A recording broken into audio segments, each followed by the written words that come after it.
이번 시간에는 2024년 현재 시점에서 파자 분석을 통한 한자 학습 풀이를 가장 쉽게 설명할 수 있는 방법을 설명해 보도록 하겠습니다. 1번 고물의 정의입니다. 하나, 1, 갈고리 고리죠. 갈고리를 하나씩 갖고 다닌다는 거죠. 그래서 과거에는 도구가 많지 않았기 때문에 고무래를 갖고 다녔다고 보시면 됩니다. 고무래 T자형으로 되어 있죠. 고무래가. 그래서 논밭으로 가지고 다니면서 다용도로 사용했겠죠. 조그만한 동물을 잡아먹기도 했을 것이고요. 과거에는 도구 하면 고무래, 낫, 괭이, 도끼 뭐 대충 이 정도입니다. 그래서 고물의 정의라고 보시면 되겠습니다. 하나의 갈고리를 가지고 다니는데 대부분 사람들이 그것은 고무래이다. 뭐 적과의 싸움도 사용하겠죠. 거슬러 올라가면 정남. 두 번째 7, 7입니다. 하나, 1, 20언입니다. 숫자 중에서 하나를 유독히 숨겨 놓은 것은 행운을 의미하는 숫자 7이다. 이렇게 보시면 되겠습니다. 그냥 무턱대고 외우는 것보다는 유리하겠죠. 좋은 숫자는 남에게 빼앗기기 싫으니까 숨겨놓은 숫자가 행운의 숫자 7이다. 이렇게 보시면 되겠습니다. 2024년 현재 시점에서 풀이하니까 이런 결론이 나오겠죠. 하나, 1, 20언입니다. 20언. 두 번, 세 번째, 1만 만자입니다.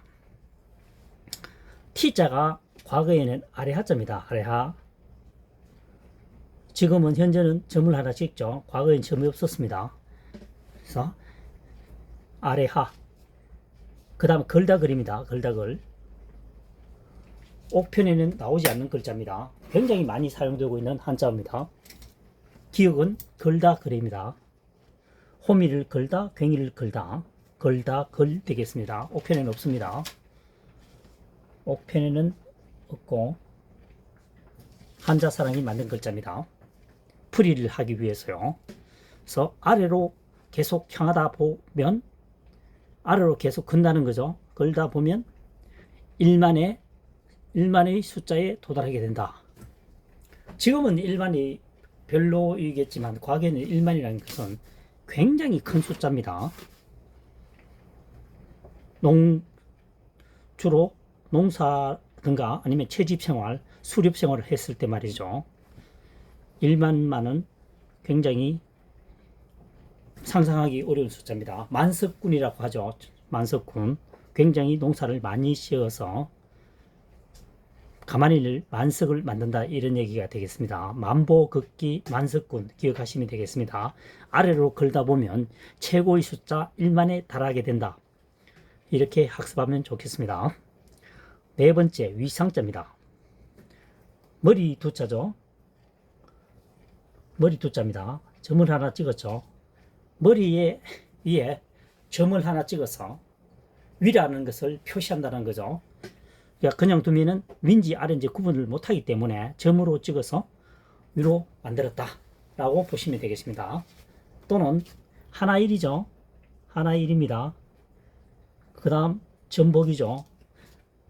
점을 찍어서 하나의 점을 찍어서 위라는 것을 암시한다. 이렇게 풀이해도 되겠습니다. 상고. 아주 오랜 옛날 얘기란 얘기죠. 위로 올라간다는 얘기입니다. 위상자 오를고. 다섯 번째 아래 하자입니다. 위와 아래는 반대죠.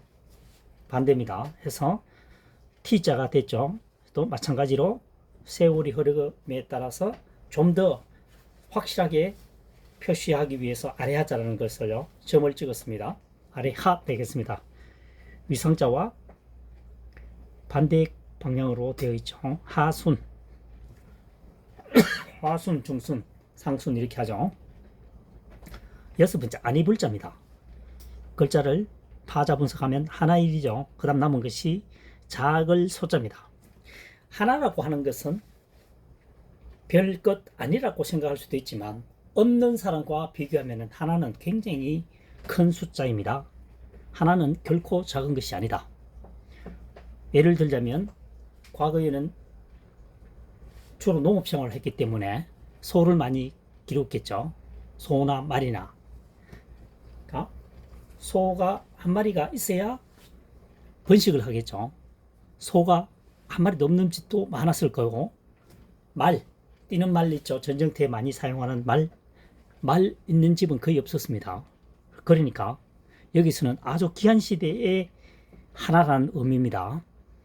말 한 마리는 굉장했겠죠.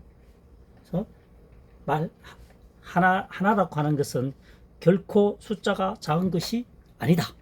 아니 불 되겠습니다. 아니 부도 되죠. 부. 일곱 번째, 인간 세자입니다.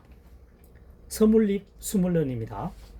스물잎과 스물언이 결합이 되어 있죠. 나이가 스물이 되면은 보이지 않는다. 시집을 갔기 때문입니다. 시집을 가게 되면 한 세대를 구성하게 되겠죠. 그래서 세대가 모여서 뭡니까? 세상이 되겠죠. 세상세, 세대세, 세상세. 나이 스물이 되면 숨어진다. 숨어서 보이지 않는다. 멀리 시집을 갔다는 얘기입니다. 그래서 한 세대를 구성하게 된다. 세대세, 인간세, 세대종. 자, 다시 한번 보겠습니다. 1번 고물의 정자입니다. 하나일 갈고리골. 하나의 갈고리를 들고 다닌다라고 하는 것은 그것은 바로 고무래를 의미한다. 고무래는 여러 가지 용도로 사용됩니다.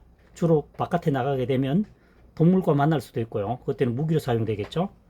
농가 밭에서는 여러 가지 흙을 부수거나 돌을 치우거나 여러 가지 형태로 사용되어 있습니다. 그래서 빈손으로 다니는 것이 아니고 지금부터 한 1960년 정도 되면은 아버지 세대, 할아버지 세대 때는 어떻습니까? 논에 가면 항상 삽을 갖고 다니죠. 삽을 가지고 가야만이 어떤 일을 할 수가 있는데 맨손으로 가서는 아무런 일을 할 수가 없습니다. 그렇게 생각하시면 고물의 정자가 비유가 되겠죠. 두 번째, 7,7입니다. 하나, 1, 20은입니다. 숫자 중에서 한 개를 숨긴다는 거죠. 그래서 행운의 숫자다. 7, 7이 되겠습니다. 칠거지약 때 이 7, 7을 씁니다. 그 다음 세 번째, 1만만자입니다. 아래하 걸다글이죠. 걸다글. 옥편에 나오지 않는다고 얘기했습니다. 한자 사랑이 만드는 한자어입니다. 뜻풀이를 하기 위해서 말이죠. 어떻게 됩니까? 아래에서 계속 반복을 하다 보면 걸고 또 걸면은 최고의 숫자 1만에 도달하기도 한다.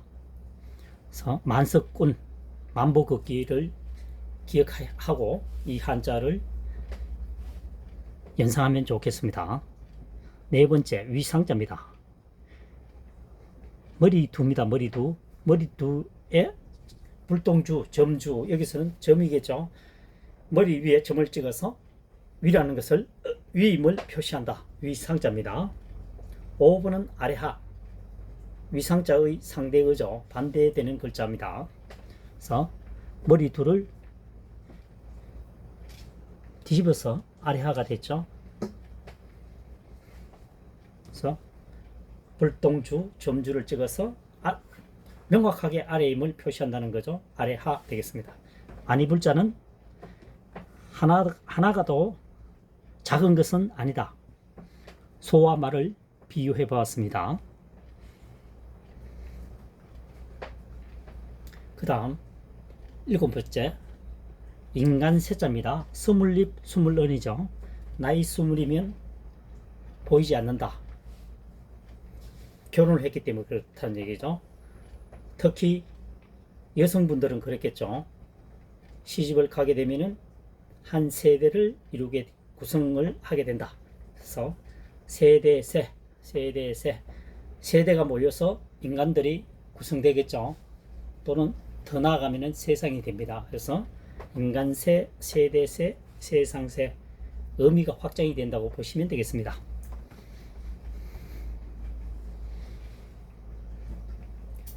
영상이 도움되셨다면 구독, 좋아요를 부탁드리겠습니다.